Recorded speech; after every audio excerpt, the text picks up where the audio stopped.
immigrants who came from Greece years ago, the first thing they did was build a church together as a community. They didn't build cultural centers, they didn't build schools, they built churches. For the Church of Our Saviour in Rye, New York, completing the mission of iconography that began 55 years earlier was the next step in honoring their faith. 2 years ago, our church was at a crossroad with what to do with the ministry of iconography. Our walls, essentially. This scaffolding is part of our fourth phase. There was no iconography, there was no image, only in the dome and the back of the altar, but the rest of the walls were completely white. One of the greatest ministries of the church throughout history, we're talking centuries of history, is iconography. This church has basically lived up to that tradition by placing images on the wall.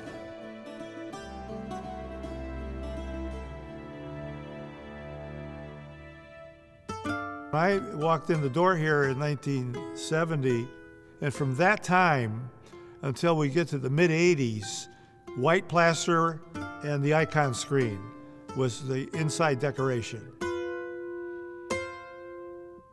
Finally, in the mid-'80s, we began a program to put in iconography.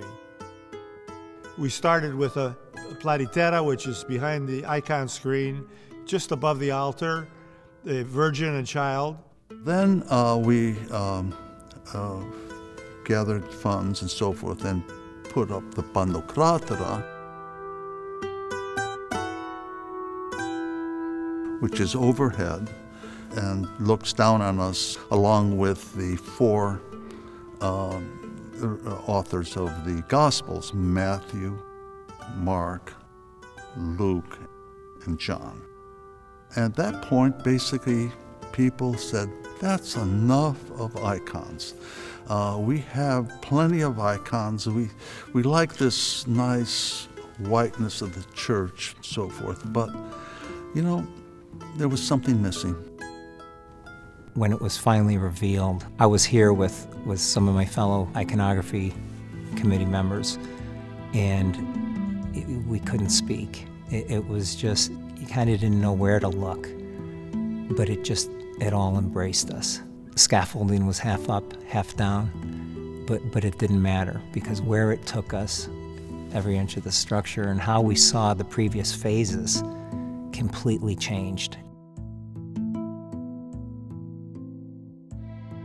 When you see, obviously, the life of Christ around the church, you'll see images from his life, whether it be the baptism, the resurrection, the crucifixion, the Last Supper. You can see that throughout this church. Particularly on the ground level, we are surrounded by saints of the church that lived throughout the history of the church that suffered either a martyrdom or preached the gospel or lived in areas of persecution. So we have all these images surrounding us, and then you have the church on earth. It's referred to as the church triumphant, those who are in heaven, surrounding the church militant, the church on earth, and that's us.